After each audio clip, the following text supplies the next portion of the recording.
Hello and welcome to my LEGO Castle Kingdom. After over a year in construction, this epic project is finally complete, and today I'll be showing you a full tour of every single area in this layout, along with all of the fun scenes, interesting details and hidden secrets.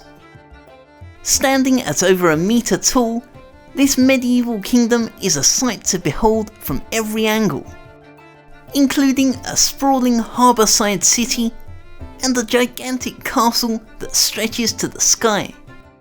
There's so much to explore and I'm so excited to share it with you. So let's get started and take a closer look at this massive medieval model. We begin our journey at the crossroads leading into the kingdom, and the first building we encounter on the left is home to the Blacksmith. This building sits at the edge of a long river which spins this large water wheel on the side. This powers a gigantic automatic trip hammer that strikes down on the anvil below, as well as a set of working bellows which stoke the flames of the forge.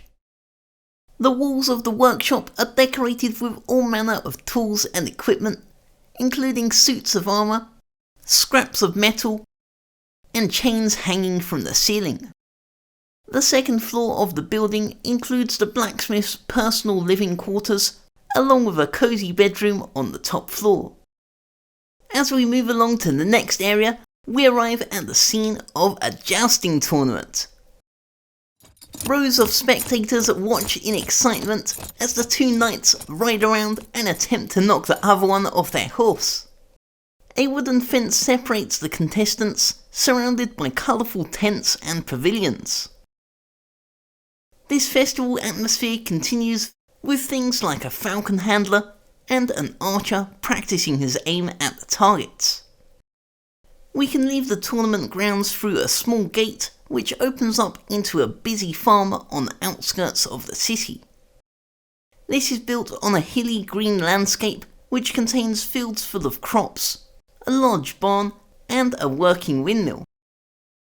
This includes a rotating base which allows it to be turned to face the direction of the wind, and around the back of the windmill there's even a door which can be opened up to reveal a moving grindstone.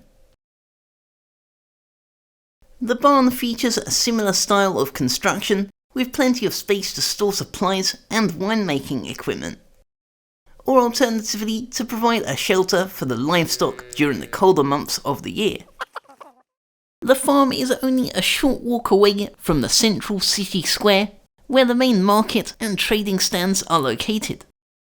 Each of these colourful market stalls are dedicated to their own themed selection of products, including tasty treats and pastries, a variety of cheeses and dairy products, cured meats surrounded by strings of sausages and crates of seafood, as well as various other trinkets and exotic items imported from faraway lands.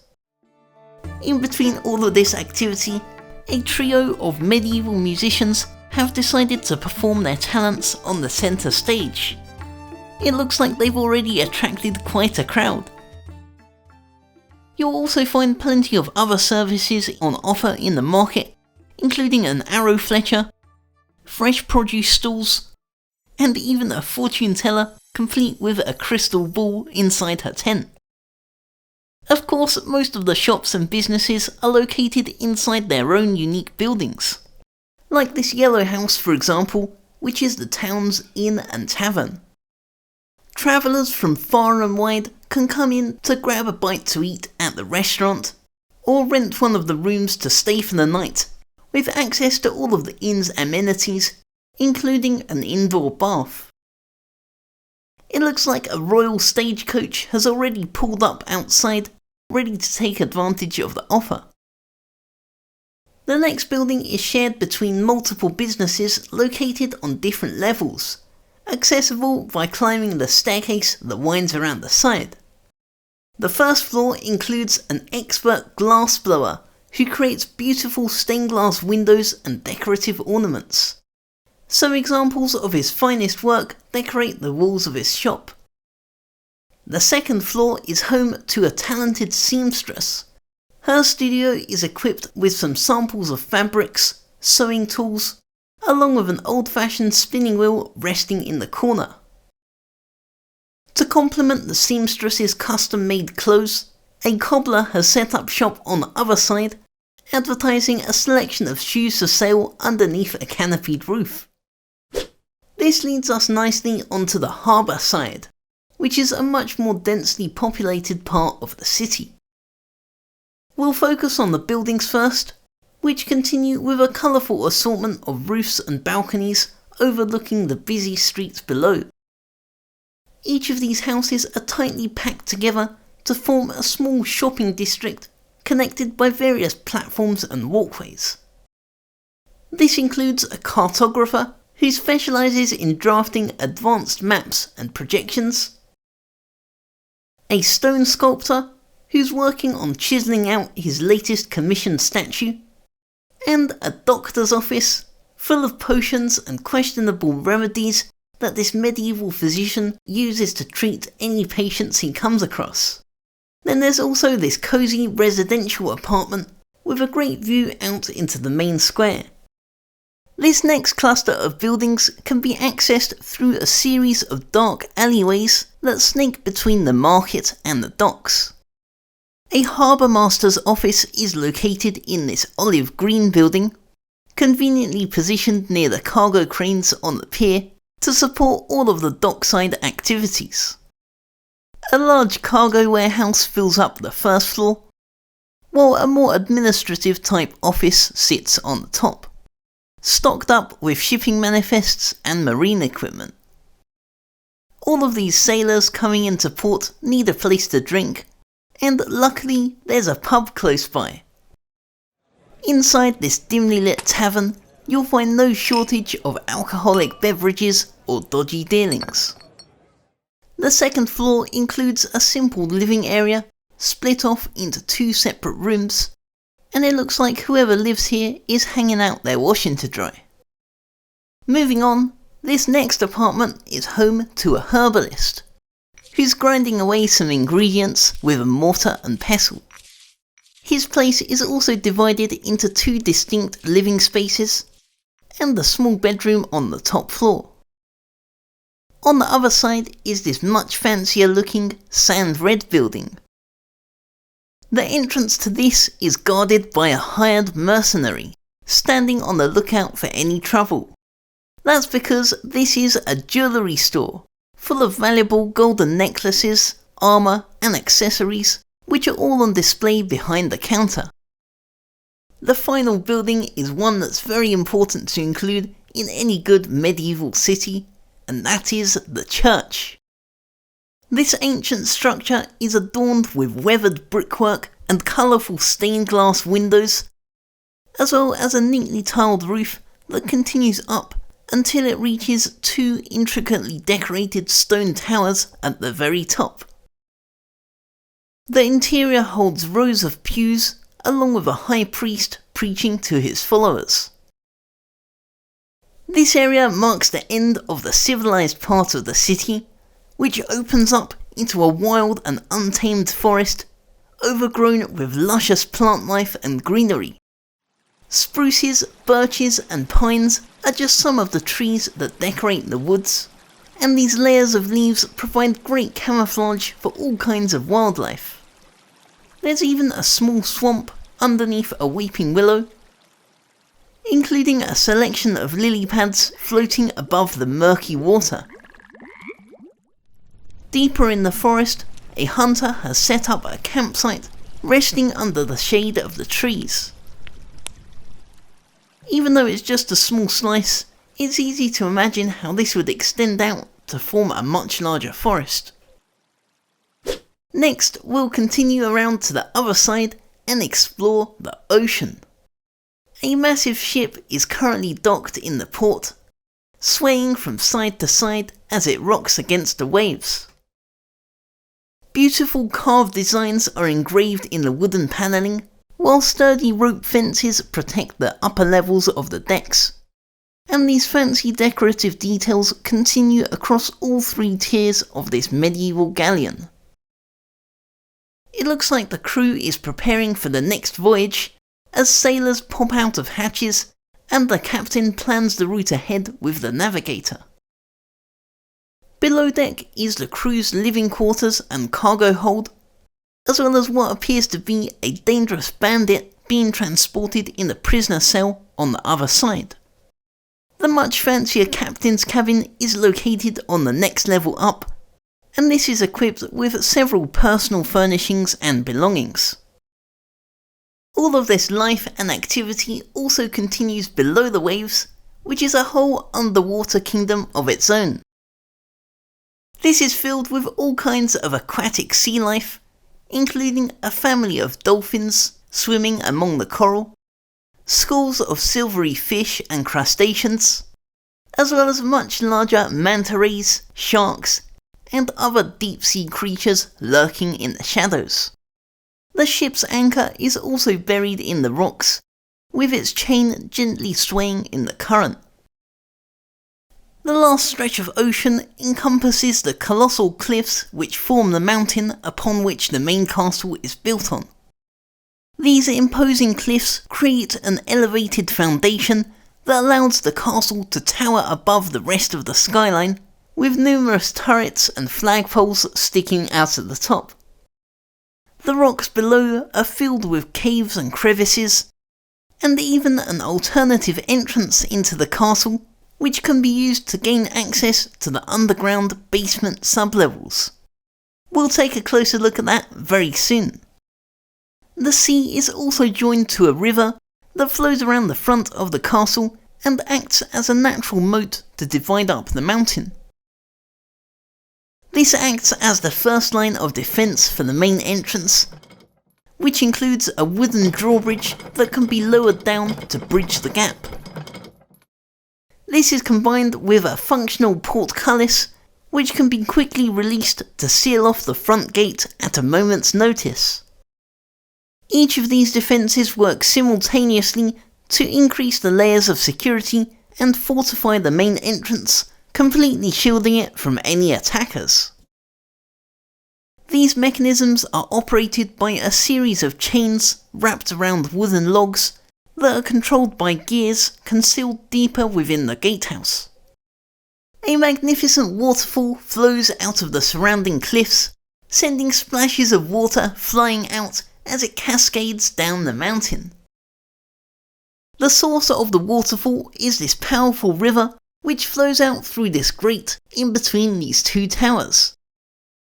Thousands of individual stone bricks line the castle's outer walls, which span across the entire perimeter of the land and extend upwards across multiple layers of walkways and balconies. All of this creates a massive multi-tiered structure that's been expanded on over time, with new roofs and extensions poking out in between the crenellations. Behind the walls, the castle opens up into a wide courtyard, bursting with activity. A group of knights are gathered outside for training, standing in front of the castle stables, while a lone adventurer prepares his horse for his next journey.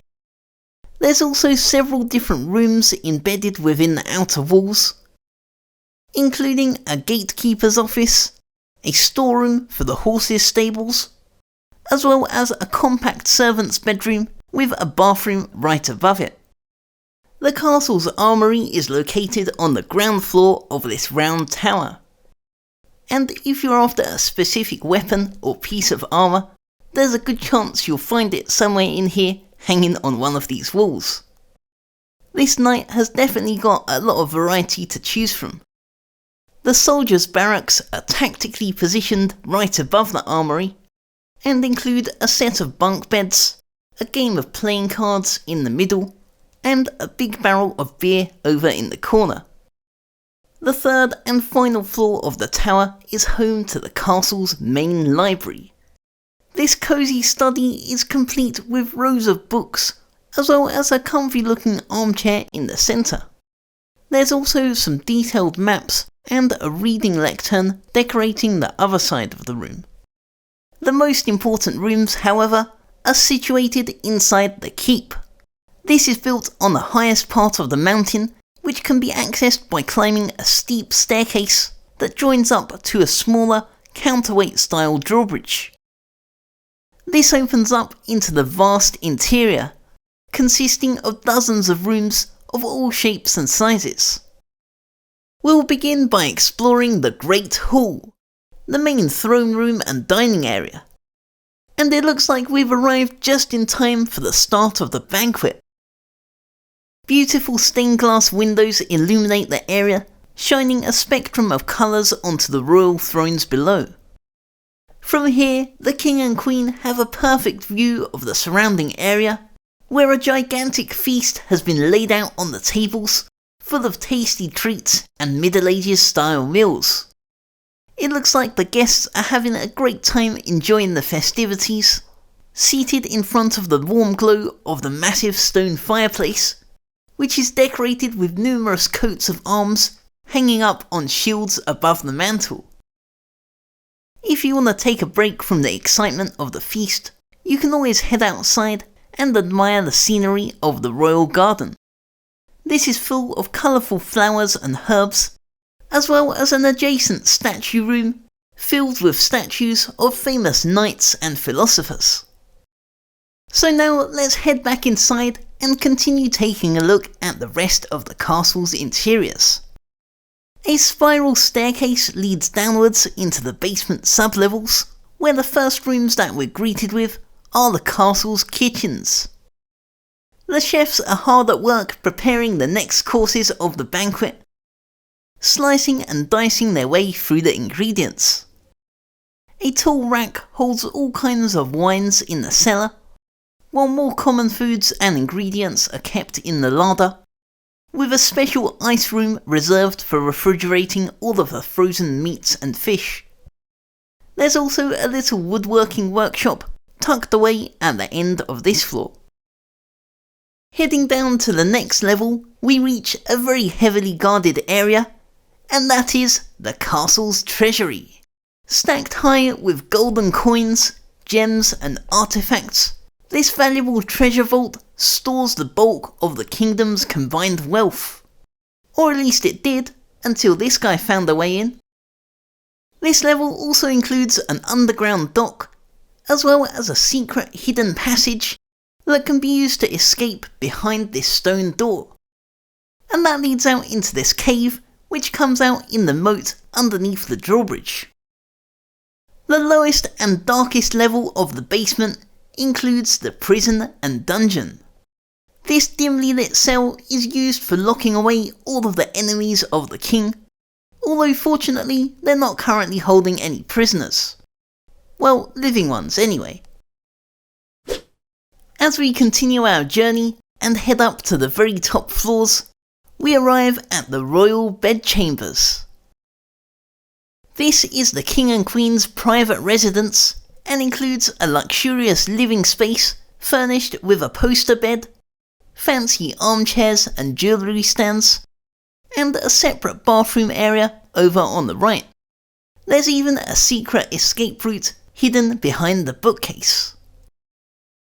The next set of stairs will lead us up onto the highest point on the battlements. This comes out inside this tall round tower, which includes a talented artist painting a portrait and a princess's bedroom on the floor above. This building is home to the castle's alchemist, which features a fully stocked laboratory with all kinds of unusual potions and medieval science experiments on the go. The last level at the very top of the castle is a small astronomy observation platform, complete with a telescope to look out at the night sky and gaze at the stars. And that concludes the tour of my LEGO Castle Kingdom. I hope you enjoyed it, and please give this video a like, subscribe to my YouTube channel, and let me know what your favourite part was in the comments below. If you'd like to see any of these areas in a lot more detail, then you can check out my full work in progress series, where I show you how I built this massive creation from start to finish. The link to that will be in the description below. I'll be back next time with even more awesome LEGO creations, and thanks for watching.